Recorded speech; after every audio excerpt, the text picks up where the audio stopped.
yo. What is good, my people? Yes. It's your boy Lou Chikuni. I'm here as always with my wife. Vale Chikuni. Yes. And we have a live episode of the Seek Things Above podcast today. Not a lot of crazy things going on. Well, as usual, there are crazy stuff, but not a very long list of things to go through today. But nevertheless, very interesting stuff to discuss. So we just want to go ahead and welcome everybody. Go ahead and see what we got going on here. So this is kind of new to us still. We still working out the intricacies of StreamYard and what have you. So we're trying to make sure we can see the comments and what have you. So I'm just going to make sure that that's working.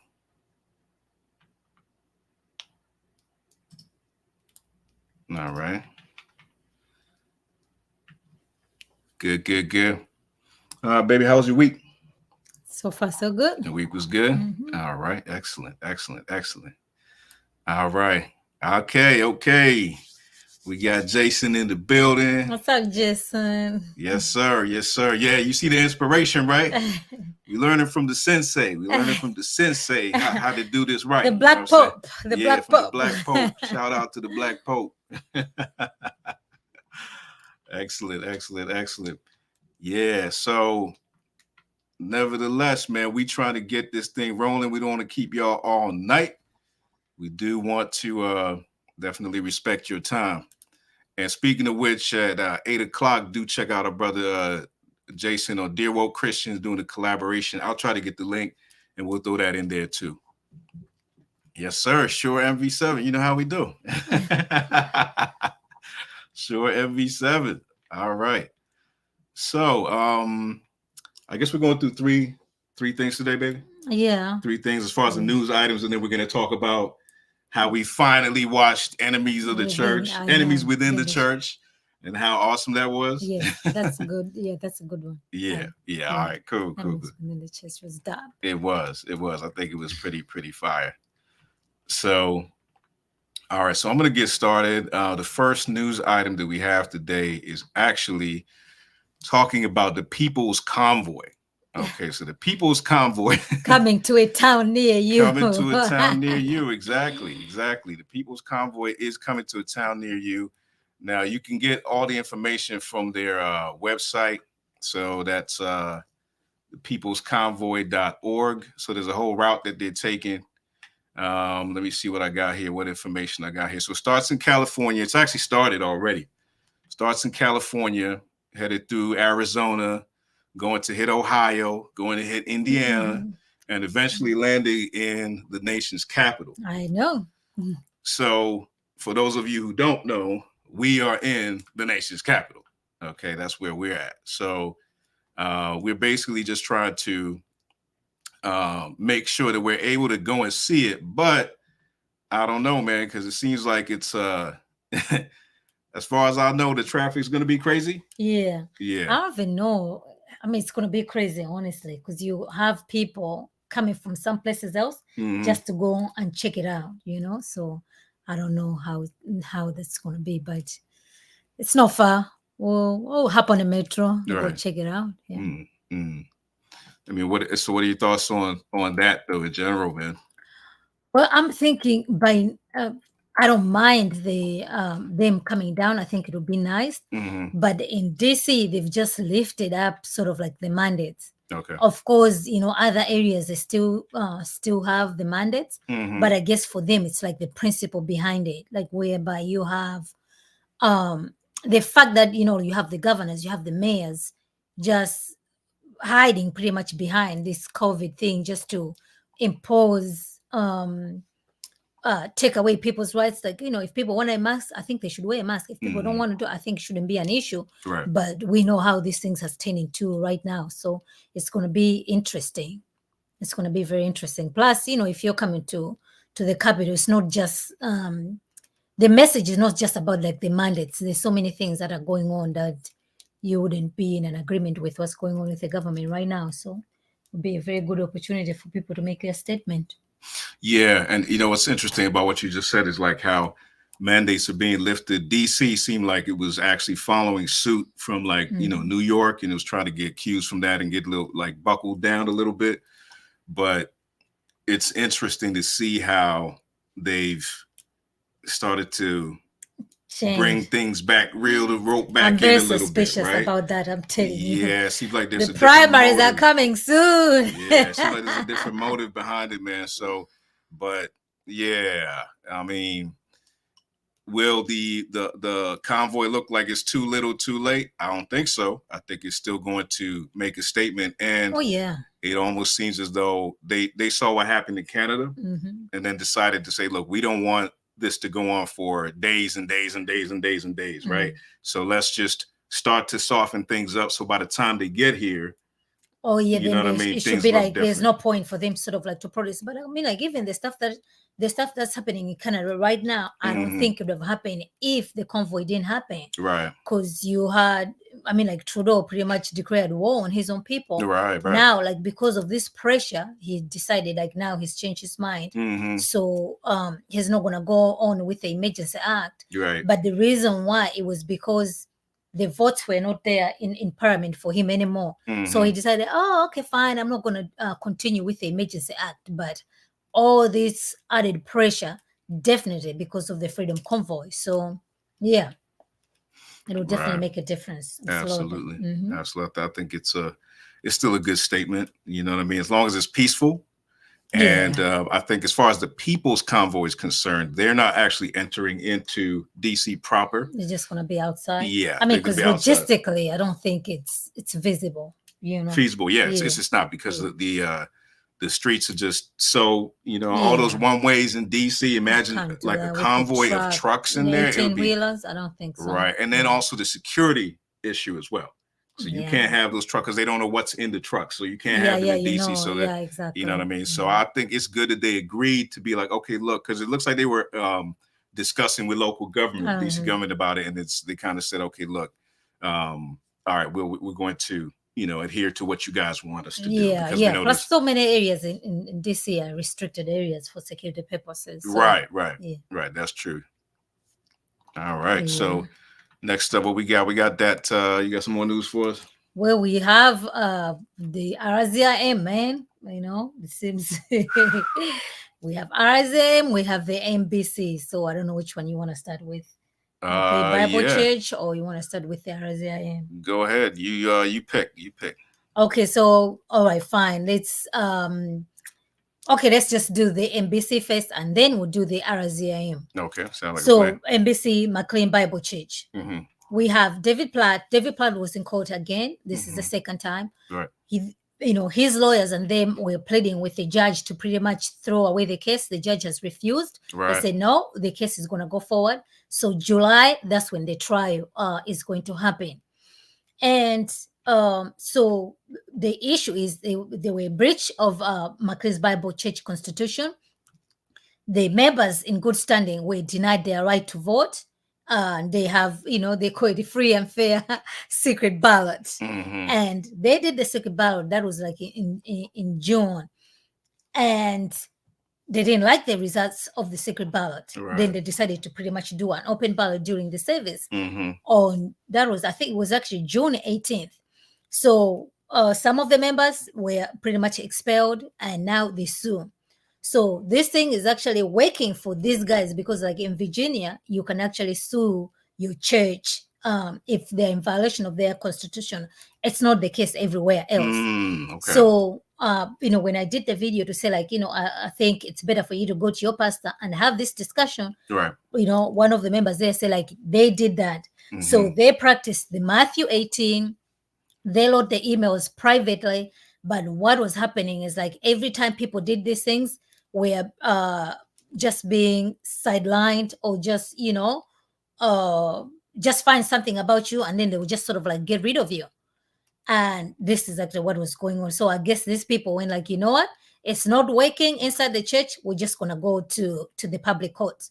So whether you agree with that idea or not, if these guys didn't go to the public courts, then this stuff would have already been going on. And like, case in point, we already know one of the pastors pretty much co-signing with this they, like Jesus experienced dysphoria. Like, where are you getting these pastors from? One of them was involved, promoting the BLM, stuff like that. So shitty stuff. Even David Platt himself denying that he's not an SBC. I don't even know why he would actually say that, because this is just a matter of public record that he is. So yeah, there's been some things there that definitely they don't add up. So if they go to court and the books are going to be open. So one of the things, like, the people did, we don't know where the money is going, what the situation with the finances, because members are supposed to have, they're supposed to know what's going on financially within the church. Right. So when David Platt took over, he changed certain things, how they are supposed to be done. He actually changed the Mclean constitution, which he was not supposed to do. So now people find out, like, no, wait a minute. So not only did you change this, you also changed this, you also changed that. But that happened over time. So now that's when things are boiling up to just like, oh, snap. And like, the way David Platt is so soft-spoken, just a nice and quiet guy. You would actually think like, man, they're lying about him. But super holy, man. Well, then there it is. The 10 to 20,000 sticking fees, just like, all right now. Wow.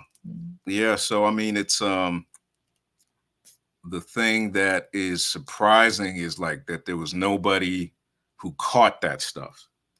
Right. So it's either did people catch it or they were asking questions. Yeah, because there was actually one guy, exactly. He was, in charge of those things. Like, wait a minute, how come we've lost the members, but the givings like this, all those things, they were asking questions. But I mean, like, that's a mega church.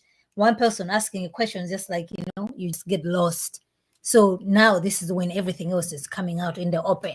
But no, there were people there who were saying one or two things. Wow, man. Yeah. It's just another sign of, and I mean, I think we'll see this thread throughout, most of the conversations we're having, but there's just this, another sign of once people are given a lot of power or they're just given the ability to make whatever decision they want. Even people within the church can do very, very suspicious things. Yeah. You know what I mean? Absolute power corrupts absolutely all of that.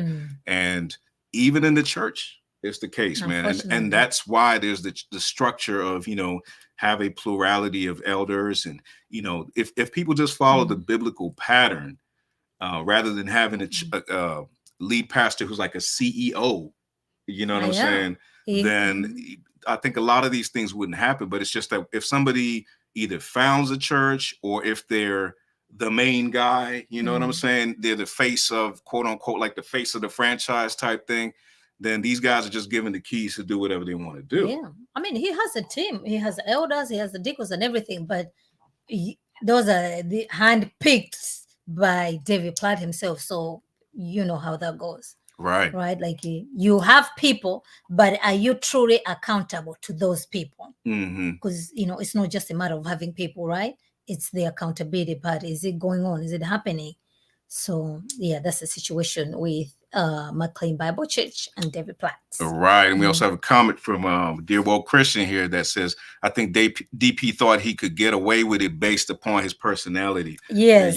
And that's what has saved him for all these years. Exactly. Because people just say, nah, not him. Yes. Literally, you'd be like, nah, not him. It's, same thing with some of these other guys. It's like, nah, he wouldn't do that. He wouldn't do that. So. Yeah. So, you have something, or you want me to go to you got the RZIM. Then we do have the RZIM. Just when you thought everything was long gone, no, stuff keeps coming out. Right. So the new report just came out. It's 80 pages long. This report was pretty much conducted by Guidepost. So Guidepost was instructed by RZIM to pretty much investigate the RZIM, the organization, so that they can see what were the missteps that happened to them. What is it that they did right? What is it that did wrong that made them not see what was going on with Ravi Zacharias? Correct. So now the report is out. So what they have found out is like they had a toxic culture. there were people within the organization, the same thing we're talking about, Right. who knew what was going on, and they brought this up to the attention to members of the board or the other people who were serving with Ravi, but they were dismissed because I didn't believe the stories myself to begin with, to be honest with you, until I saw the evidence. Because I'm like, you can accuse anybody else, but come on, Ravi, what exactly, Yeah. But come to find out, people, obviously, I don't blame them either. They also didn't believe it. Yeah. Because to them, when it was presented to Ravi Zacharias, they would be like, oh, Ravi denied the whole thing. And they believed it because they could see, Ravi's character was pretty much impeccable. This guy is just, is Jesus all over the place. So they were also deceived, just like everybody else. Yeah. That's why they came to his defense. Now, the other situations whereby, like, okay, he did have a back problem that was well known. Yes. So as a result, he had to get to go to the massage therapist frequently. Yes. And that was not a secret. And every time he went, according to him, he always went there with his wife. So obviously, he's in the room over there. Some people say, oh, he made advances, certain things happen. But all in all, he never, the report came out, he never raped anybody. He never, had sex with anybody without the other people agreeing. That's what the report says. So whether those things happen or did not happen, as far as the report is concerned, that's all that they reported on. They were these sexual allegations that they believe that they did happen. Of course, Ravi is not here to defend himself. Yeah. And according even to the wife, say she searched everything. There's nothing that Maggie has found that will suggest otherwise.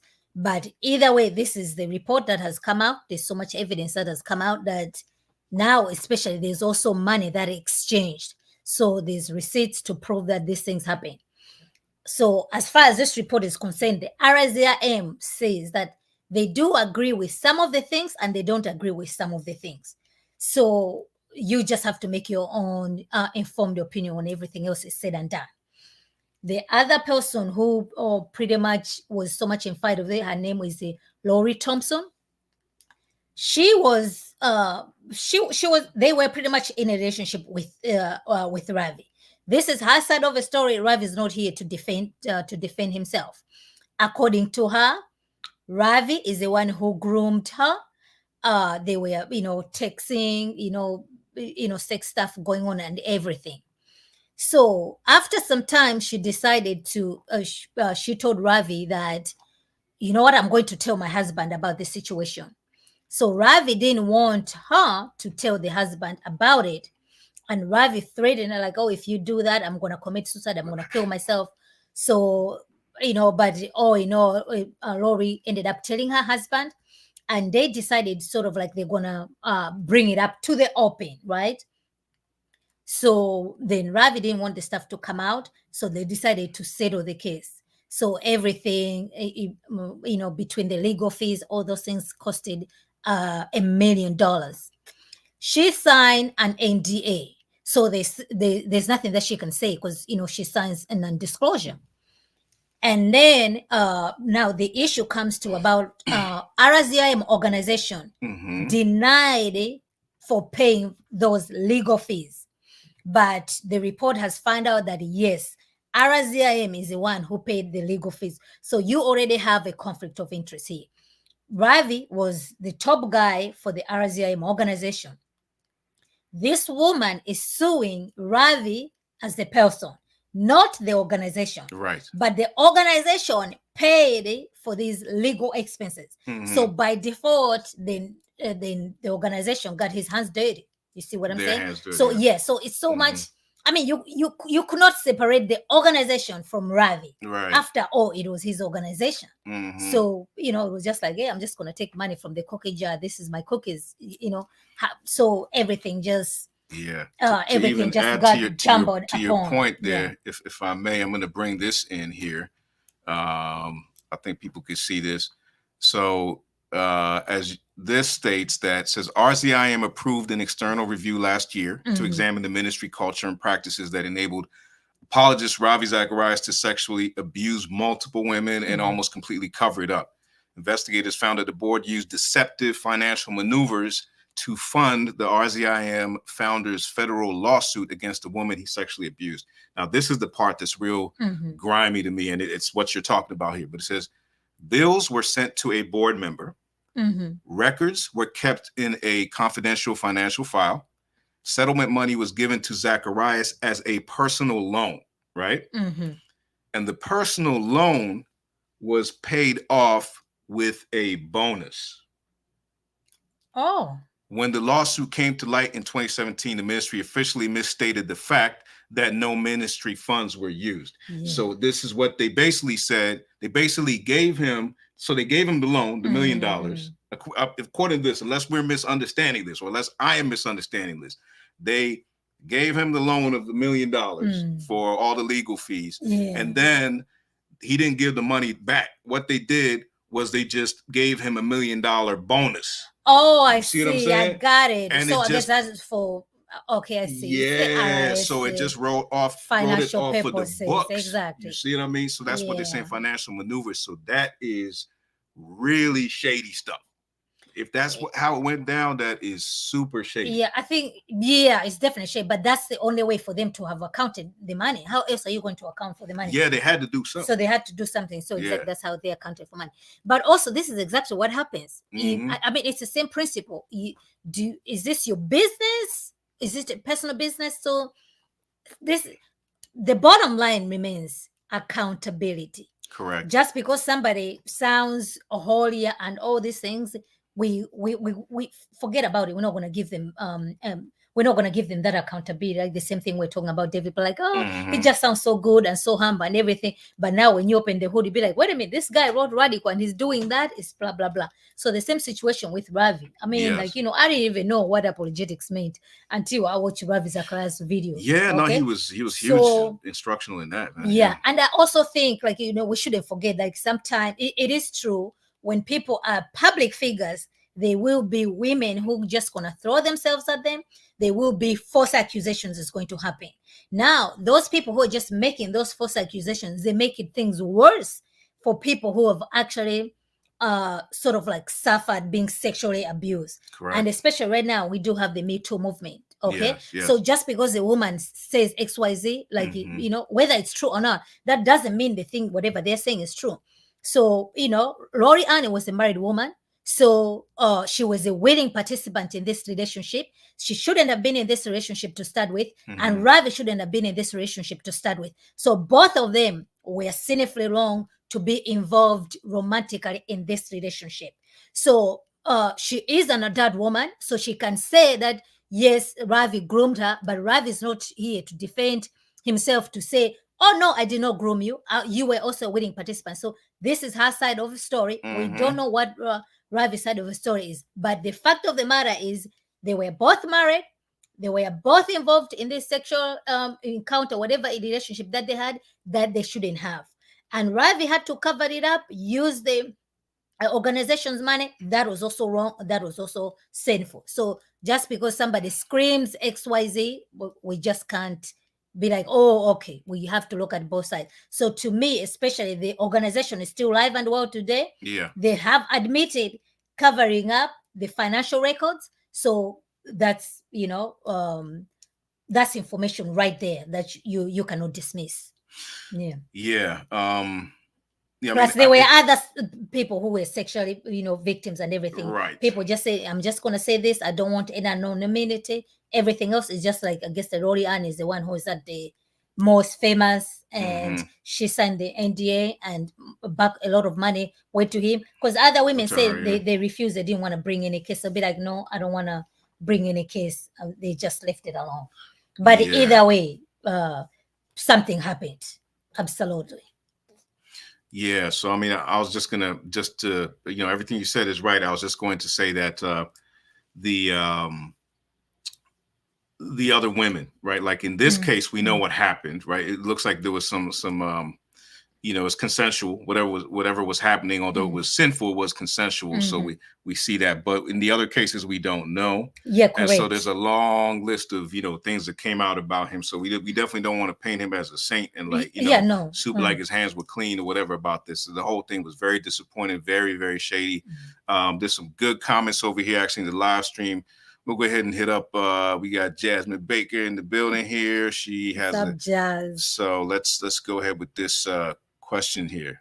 It actually says, Crystal asks, is financial deceptiveness in this sense spiritual abuse? Right. So you got the question, right? Yeah, I got the question.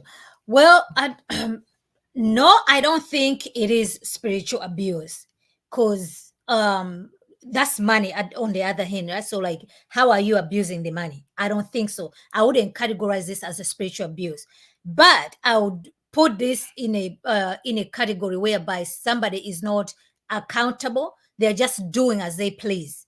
So the finances, I wouldn't put it in spiritual abuse, because like, remember, like RZIM is pretty much this is his organization, let's be honest, right? This is his organization. So truth be told, he's free to do as he pleases, because this is his thing. The issue is the deceptiveness about it, because I don't think if this is his thing, he took whatever $2,300, whatever money, this is his thing. It's an organization. It belongs to him. It bears his name.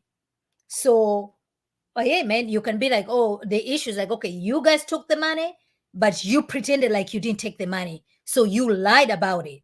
You covered it up about it. So it's almost like, okay, if you own something, you can do whatever you want to do with it. I wouldn't call that as a spiritual abuse necessarily. Well, I mean, so I think what you said, as far as like, I would kind of turn a little bit away from where you said that, okay, it's his thing, he can do what he wants with it. I would disagree with that, because it is an organization. I don't know if it's 501c or whatever it is, but I would say that he's not allowed to do whatever he wants with it. He's just the leader of the organization. And if it's a ministry, then he cannot do whatever he wants with it, even if he started it. So I think I would put that in there. In terms of like being a spiritual abuse thing, as it pertains to the woman that he had the issue with, this particular case, it could be spiritual abuse, because we don't know how the thing began. So it's because we don't know all the details. We would have to really see under the hood of how all this thing went together. But if he somehow coerced her into, what he did, then that would be, obviously that was spiritual abuse. But now when it comes to the financial side of it, the financial aspect of it, the abuse of the money, is that spiritual abuse? I wouldn't say that the misuse of the funds was spiritual abuse. It was more so just plain old, deception and sinfulness, and just basically being lacking integrity in how they were doing their ministry. Yeah. That's what I would say about the financial part of it. Yeah. I think I agree with you. So like, to me, when I say like, okay, he can do whatever, I'm not saying like the stuff that he's doing that is okay. To me, I'm saying like, okay, if this thing is mine, right? I should be able to do whatever I want. If other people don't like it, that's a whole different story altogether. It's a ministry. It's a ministry. It's a ministry. Okay, so it's a ministry. So we're gonna judge him. It's not your but this flower shop. It's not your flower shop. I mean, like, yeah, you're right. Because like this is the stuff I have to deal with. See, this is why I need dear well quick Christian to come in here and step in here. You know what I mean? What is just if this was done in a Fortune 500 company, this would be embezzlement and sexual harassment. That's abuse of power. That's a good one. Amen. I agree with you, Jason, over there. I think definitely that's a good one. Yeah. Embezzlement, I do agree with that. Abuse of power, yes, that's a very good one. Because he was at the top and he was doing exactly whatever else he needed. And then, to be honest with you, I guess maybe this is why it might not be a bad idea. But remember, what's his name? Driscoll, right? He lost everything because it was an organization. Mm-hmm. Now he started a new thing, and guess what this guy has done? He registered his church as a family business. Okay, right. So which means nobody can touch him because that's a family business. So why else would you register a ministry as a family business? So the only reason why he's done that is like, okay, that's his family business. He can do as he please. Whether you agree with it or not, that's a whole secondary. That's a different story. So yes, the RZM was a ministry organization that had to be, they should have operated according to something else. So I guess Driscoll learned something, how he lost his Mazi. With this time around, he's like, no, I'm not going to lose this one. It's family business. Yeah. So I mean, but that just shows you the intentions of the person, that they don't want to be held accountable. Yeah, if clear. they're So, registering yeah, a how you gonna church church as a family business. Yeah. That's shady right Yeah, there. I know. Good comment over here Yeah. as well from Vigilant Seraph. What's Hey, up, what's up, Vigilant girl? Seraph? Thank you. So Jasmine Baker, absolutely. It's also considered a more grievous form of fraud in the courts. A case called U.S. versus Ellis set a precedent. Oof, all right, that's what's up. We might have to actually dig into this this little case right here and even do a little quick short or something, follow up with that information. So thank you, Vigilant Sarah, for that. Mm-hmm. All It right. was definitely a deception. Like nobody's going to argue that it's definitely a deception. Right. Mm-hmm. Like so now you know how Violet will handle her business. So if she ever has a business, people like, yeah. I'm just saying, y'all like, in trouble. Let's not forget, like, people have, don't ever you work have for her. ownership, Don't right? ever work for her, because she's gonna say she can do whatever she wants. Don't ever work for this lady right here. I'm just telling you, I love her, but man, I love her, but please save yourselves. Yeah. So yeah, I mean, like, yeah, this is the situation with the RZIM. So like the other thing that I was gonna say, this is the new report, but the previous report had documented how, Rory Ann and Ravi, their relationship sort of like started. They went out for dinner. Both Mr. and Mrs. were present. Rory and the husband were present, asking, questions, apologetics questions, and one thing led to another. And, he needed to apologize for looking at the guy's wife. That's what he should have apologized for. Yeah, but like, that's the apologetics. No, the husband was there. This was everything was done innocently. That's what we needed. Rory and the husband was there. Ravi and the wife were there. They had dinner. Saying. He like this, So yeah, how is it going? The whole coverup. Yeah, but both of them, right. Yeah, so, but at least her marriage is restored together with the husband. But it's just like, praise God for that. Exactly. So yeah. Yeah, now praise God for that. Yeah, shady stuff, man. Again, like as we said, just a lot of deception. Very disappointing. Yeah. As more and like your point, baby, this brings up like how you say that don't, when you have your name attached to your ministry, because you can't separate the two. So now if people just hear RZIM, you'll be like, oh, forget about it. But let's just say it had a different name to it. Yeah. Then you can at least separate the two. Yeah, fighting for the faith ministry. I don't know, whatever it's called. Yep. So like, it wouldn't be as hard. Yeah, you don't want exactly. I've always, it's not, this is not a rule or whatever it is, but as you're bringing it up, just so people know where this is coming from. Like, I mean, I've always kind of had an issue with people's names being on their ministries like that. It's just weird to me, man. Let me know in the comments if y'all feel the same way. If you guys are cool with people's names being on their ministries. Yeah. It's nice when it's going well, but like when you have like a scandal like this, I mean, like right now, I don't remember. I haven't watched anything about the RZIM, but I do like their speakers. Yeah. The one who took over from Ravi, is just, he knows his stuff. I've learned so much from him, but it's kind of like, but you're still associated with this ministry. Not that everything that Ravi said was, was wrong and everything, but you just can't divorce everything that happened from him. Even his daughter stopped the ministry. She was doing Wellspring International, rescuing women in traffic areas, like good, just solid ministry. She stopped doing it because it's all these things that are attached to it. Yes. And because these guys, they pretty much had apologists in all the continent. They are the biggest apologetics organization in the entire universe. So these people have done things across the entire universe. Yes, absolutely. Yes, I said that, in the entire universe. It's RZIM. Oh man. And they have good speakers, but you just can't divorce everything that happened to them. Like Michael Ramsden. It's just like, man, this guy is so smart. Yeah. He knows the word, so humble. So yeah, it breaks my heart. It's heartbreaking. It's heartbreaking. Yeah. And it makes me think of Nabil, right? So Nabil Qureshi, I used to love Nabil's like teaching and all that and stuff. He was a great witness on Islam, a great apologist to Islamic people, and his whole conversion story was really dope.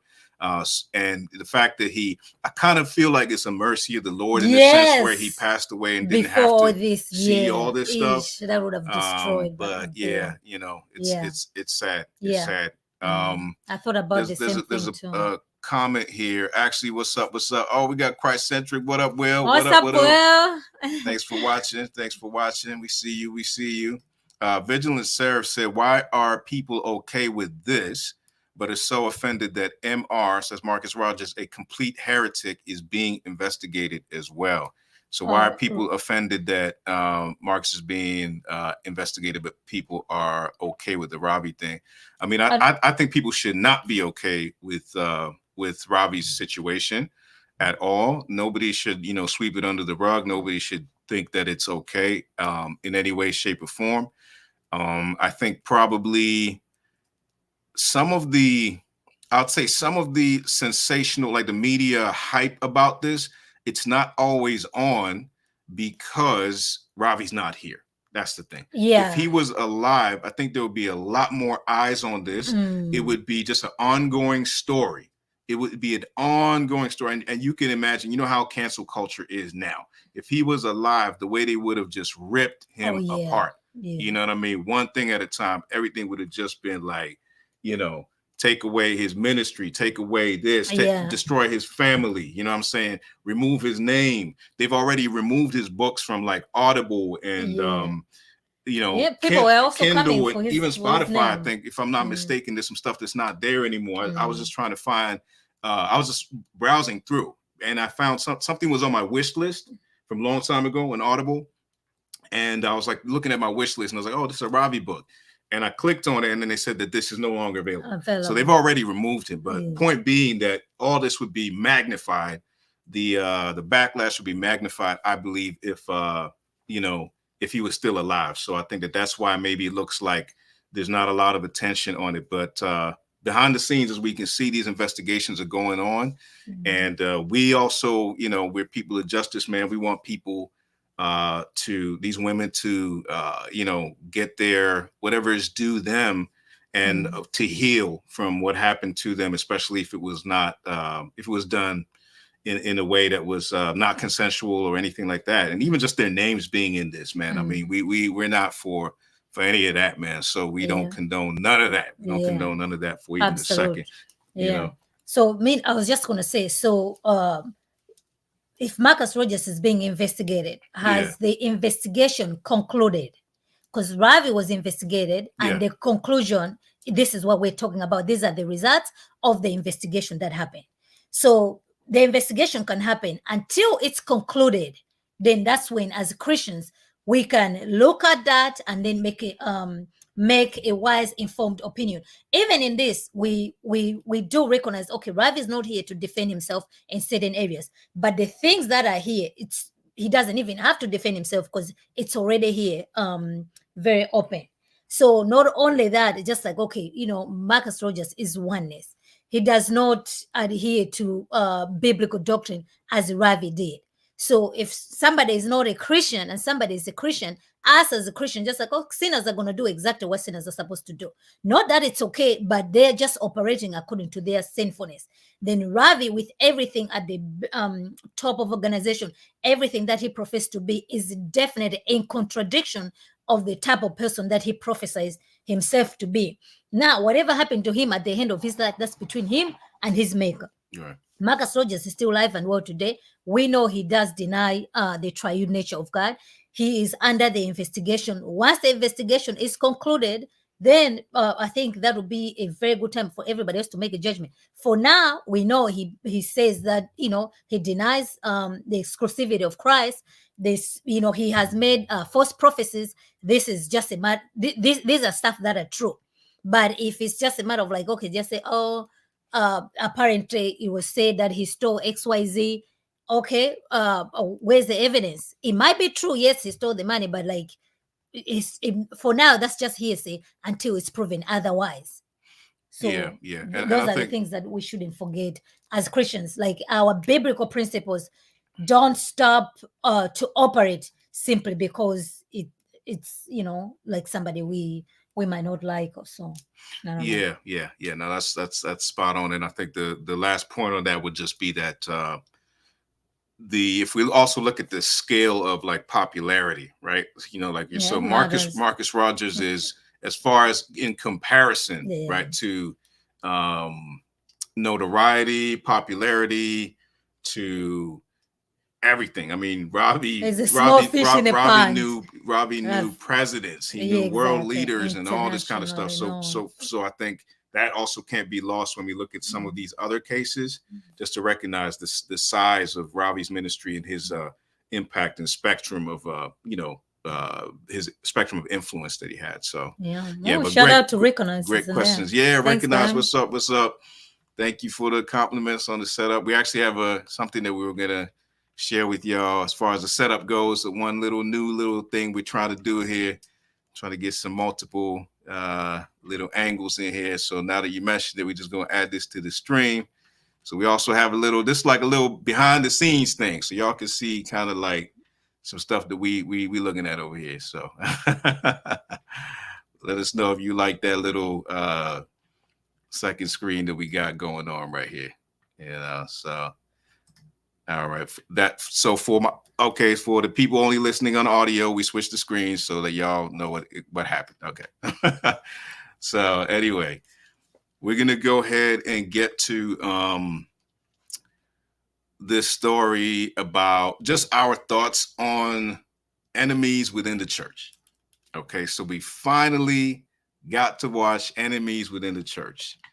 And I mean, I thought it was well put together, right? I thought it was very well put together.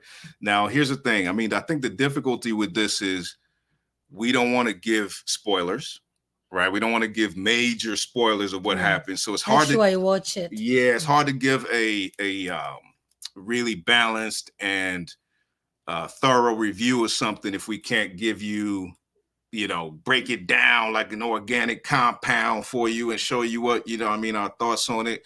But we're going to try to give you just the little highlights and some of the things that we took away from it. I mean, my major takeaway, this was huge for me, is I watch the whole thing, give you just a quick gist of what it is, just basically exposing, as it's called, enemies within the church, things that have been going on, agendas that have been going on.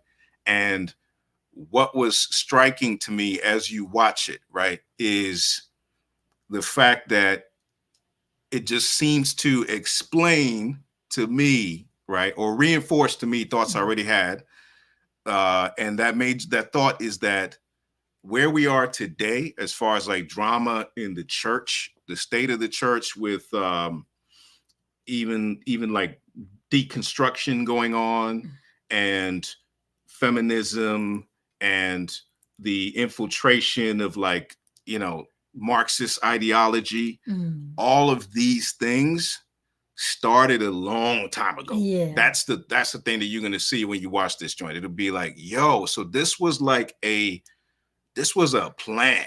You know what I'm saying? This was a plan. It wasn't just something that happened out of the blue. This was an actual plan, that people had a strategy. And I'm going to share something a little bit later from scripture about, that I think kind of, speaks to this as well. But this was a plan that started a long time ago. And, things just don't happen out of the blue. So that was one of the major takeaways, to just reinforce that idea of just, for me personally, that I just saw like, wow, like we, there's schemes that got us here. And, it just didn't happen overnight. So, Justin wants us to, what is it saying? Want the spoilers?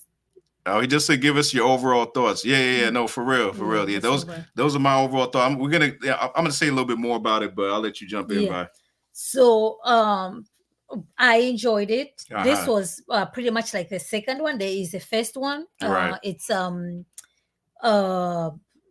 Enemies Within the Church, First Baptist Church of Naples. Either I might be mixing up, but it's the same players, so to speak. So before this one, I had already watched the other one because the other one has been out for quite some time. So it does help when you know who the players are. Right. That way it makes sense for you when they're talking about, let's just say, if they say, oh, if they say, I don't know, if they say like Russell Moore, if you don't know who Russell Moore is, you're just gonna watch it and you're just gonna leave it alone. But once you know who these big players are, and wait a minute, this thing it does affect the church today, especially the church in America, especially like the evangelical world, and especially the SBC. And like these are the things like most people be like, oh, you know what, I'm not SBC, I don't care, you keep it moving. But unbeknownst to you ignoring that, most churches, like the pastors that you see out there, these conferences, people who are writing books, they are all coming from the SBC institutions, and they're being taught over there things that are pretty much heretical. Right. So they will tell you good things over here, but it's things like you be like, you wait a minute, the same thing that we're saying, like there's no way Ravi will do that, there's no way David Platt will do that. These institutions, the people running them, they are so hungry for power, hungry for money. They are just politicians. They are politicians, and money has exchanged hands that you will not even believe it. So everybody has their agenda. Everybody wants to sell you something. This is the same thing that these seminaries are doing right now. It is also so hard. You can count maybe with one hand like the good seminaries that are still standing today, but most of them are pretty much compromised. These Black liberation theology, it's exactly being supported in these places. The wokeness, the CRT. And when these people leave these institutions, they're going to be your associate pastor. One day they're going to be your senior pastor. And guess what they're going to be teaching you? Right. It's this heretical stuff. That's why you have, and this stuff has already trickled down, like what you say. They already started a long time ago. Now we're just living the fruit of it. You cannot tell me that your church just became woke last weekend. No. These are the things that have happened. These are the things that people have been told. If people, they're going to seminary and they're teaching you and they don't believe that they believe Genesis is a myth. Right, it's mythology. I mean, man.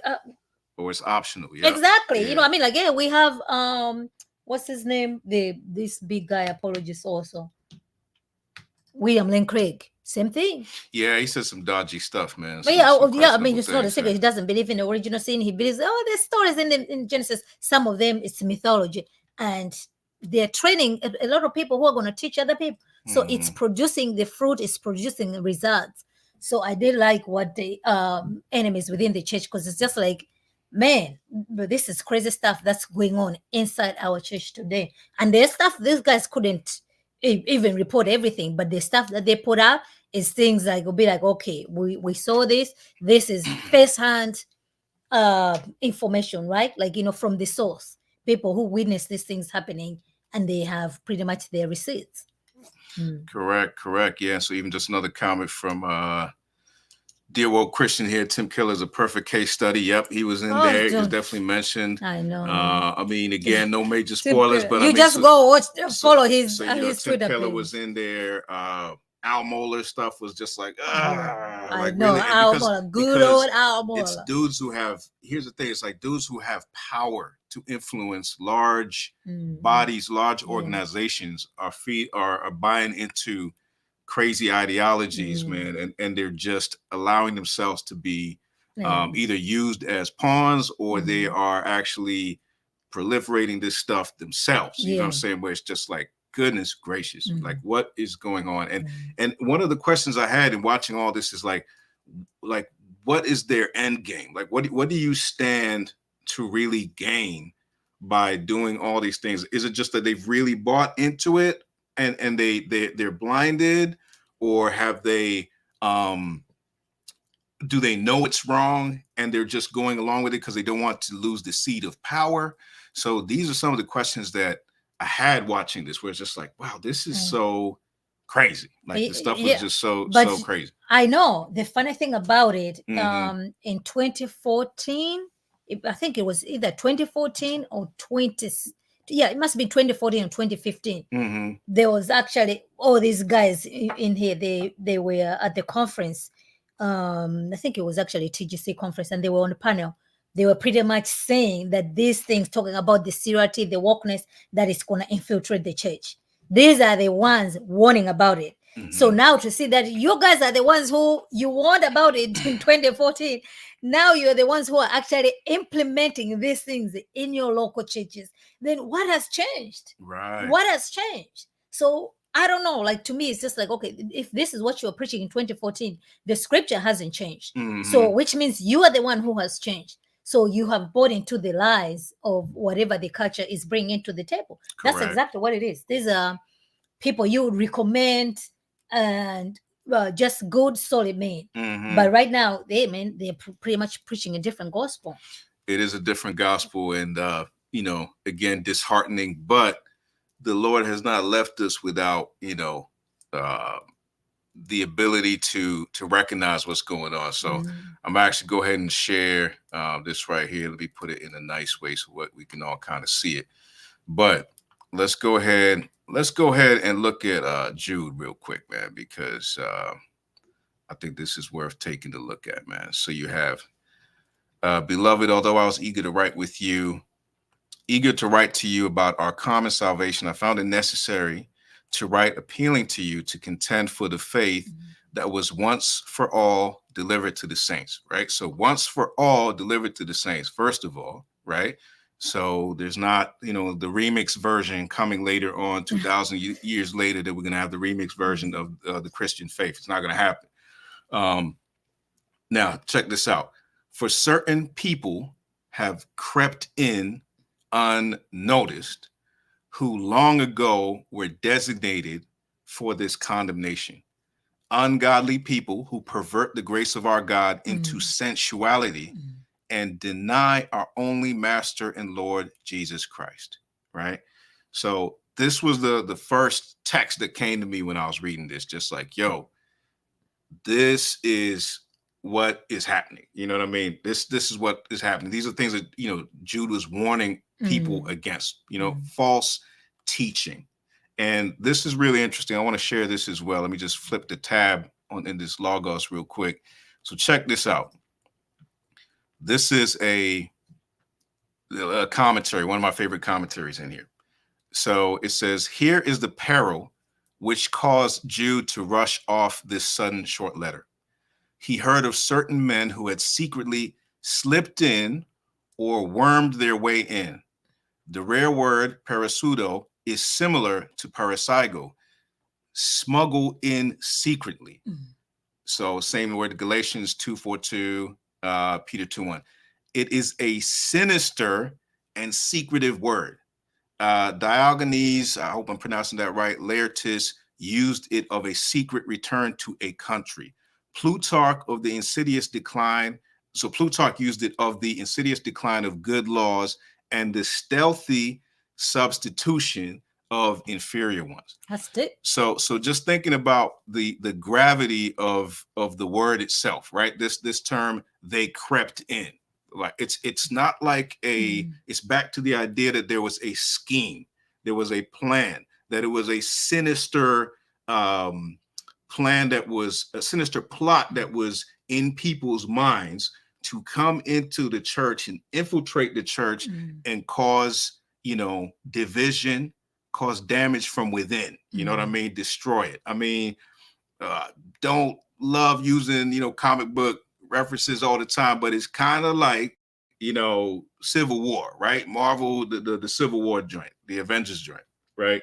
Where it was within. They were too strong for some enemy to come and actually defeat them, right? So it was like, now we have to actually break them apart in order to defeat them. You know what I mean? But thank God that he said the gates of hell will not prevail. Amen.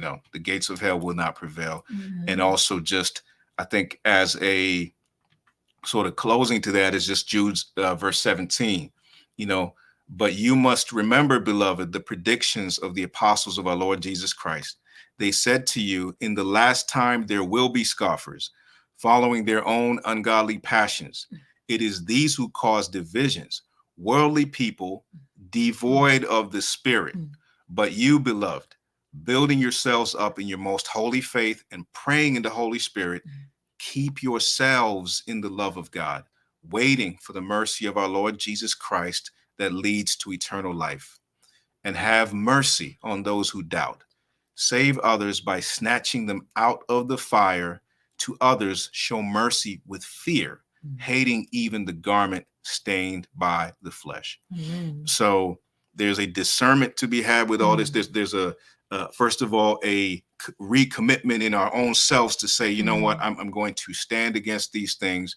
I'm going to keep myself in the love of God. Now we understand that it is the Lord who keeps us, but we understand that as we're working out our salvation with fear and trembling, it is Him who works in us to will and to do for His good pleasure, right? So we know that, but we got something to do. We got a responsibility God has given us. You know, it's a responsibility God has given us, and we have to fight and contend to keep ourselves in the faith. And just to say a little quick word on the having mercy on those who doubt, right? This doubt that they're talking about here in Jude is not the same as deconstruction. I just want to actually put that doubt out is there. not This is not the same thing. You know what I'm saying? The doubt that's over here is not, you know, deconstruction. Deconstruction is tearing apart everything. And it's, again, as I said, you know, these ideas of looking at things like enemies in the church, you see that this stuff, the trend that's happening, it's a byproduct of just this infiltration of postmodern thinking into the church, into the academia, right? So into seminaries, right? And so, as you said, the people who are supposed to be teaching you the Bible are actually teaching you wicked things, right? They put their little, you know, sleeper cell in there. So when they teach you stuff, your mind, you don't process things from a biblical perspective. And so we just, you know, I could say a lot more about it, but it's to be vigilant. It is to stand firm in the faith right now. Yeah, because they're using the same terminology, right? Yes. It's just like, okay, we have to love the poor. Yeah. You know, we have to do justice. We have to be merciful, you know. Yeah. Let's go to do social justice. Stand up the people who are marginalized and everything else. And it's going to pull at your heartstrings. Then you're going to forget your biblical mindset thinking. You'll be like, oh, yeah, oh, yes, oh, yes. But if the principles are not biblical, forget about it. Correct. But this is where we're at. Again, we got to be Bereans. Yes, got to be Bereans. And speaking of which, yes, I just want to go ahead and plug in Berean Babes. Berean Babes. Go ahead and check out my wife's channel, Berean Babes. If you have not already checked it out, she has a great segment on there called Being the Know, which is, you know, looks like that's the one people love to watch. I know, there's always updates on what's going on in the like, Christian world. Tickling ears, I guess that's how they like it. Yeah. Well, I mean, you know, you're giving people information. Tickling ears like it's bad information. It's good. It's good information. You know what I mean? That you're giving people. So, it's a great channel. Check it out. Really proud of the work she's doing over there. Again, shout out to Dear Woke Christian. Shout out to Vigilant Sarah. Shout out to Christ Centric 7, my man Will there. Shout out to Jasmine. Shout out to Recognize and everybody who logged in. We appreciate y'all very, very much. Move over to Dear Woke Christian. He has something at 8. So let's go support our brother. Slide over to our man Jason and find out what he got going on tonight. He got a collab tonight, but yeah, man. I mean, with that being said, we just want to add one last thing. We always forget to do this. And that is that the t-shirts that you see us wear, right? So if you go back, watch the first episode, right? It explains a little bit more about the t-shirts. Watch the first episodes. We have very first episode. We have a brand called Now I See Clothing Brand. So if you want to get the tees that we wear, now, we're not doing this so you can buy the tees, right? We're not doing this exclusively so you can buy the tees. I'll put that out there. But if you want the tees, that's where you can get them from. We love wearing them. We believe that it's a way. We got hoodies. We got all kinds of stuff. It's just a way of us kind of expressing our faith and making a statement. All right. So just wanted to put that out there. That's Now I See Clothing Brand. Yeah. Subscribe. Follow us. Follow us on Instagram, like us on Facebook. Right. Yeah, check us out. Yeah. Now I See Clothing Brand. For sure. All right. And we do custom stuff too. Yeah, and we do custom work as well. So hit us up if you want to do some custom stuff. We've done some for some nonprofits and what have you, and some other people, which has been awesome. So We love to serve you, man. Hit us up. We love to work with y'all. But with that being said, thank you so much for logging on. Thanks for checking out the live. If you're watching this later, remember to like, share, and subscribe, all that good stuff. And if you have been raised with Christ, remember to seek the things that are above, where Christ is, seated at the right hand of God. Set your minds on things that are above, not on things that are on earth. All right. God bless y'all. We'll see you next time. Peace.